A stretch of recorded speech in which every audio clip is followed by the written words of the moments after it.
दाल रोटी आलु भाजी अब यस्तै हो। आज शुक्रबार निरामिष। त्यही अब के बनाऊ राति हुँदो भनेर अब छोराको अहिलेको लिए अब आलु भाजी र दाल घिउ भात खाऊ। अब सुतो फेरि बिहान उठेर काम। अहिले राति फेरि भात खाएर भाँडासाँडा धुनै पऱ्यो। नेपालीको त भाँडा नदेखिनु हुन्न, जुठो भाँडा राति राख्न हुन्न त्यस्तै भन्छन्। तपाईँहरूले पनि खानुभयो होला खाना। हाम्रो पनि यतिखेर अब 10 बज्ने बेला 10 बज्ने बेला भयो नि अहिले। अब यही टाइम खाइपी गरेर फेरि बिहान उठो 5 साढे 4 बजी उठ्नै पर्छ। सिरियल दिनु तिमी सिरियल हेर, म अब यही भाँडासाँडा धुलाइ गर्छु। पागल सफा गर्नु पऱ्यो।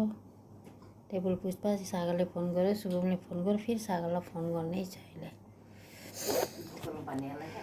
खाली चाहिँ गरम पानी त त्यसमा यो जगमा मिलाएर राखेकै छु मैले।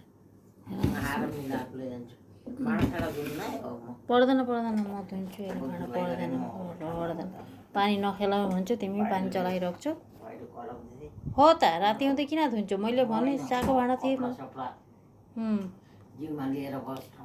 थोडा ठन्डा परिहाल्छ तर सलो ओर्नु स्वेटर निकाल र घाम लाग्यो पनि निकाल्नुपर्छ। मौसम खराब भएर त साह्रै चिन्ता भइहाल्यो त अहिले त। हुन्छ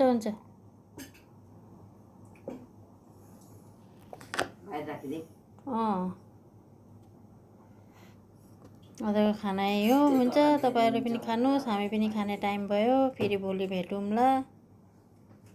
आजको भिडियो यति नै हो।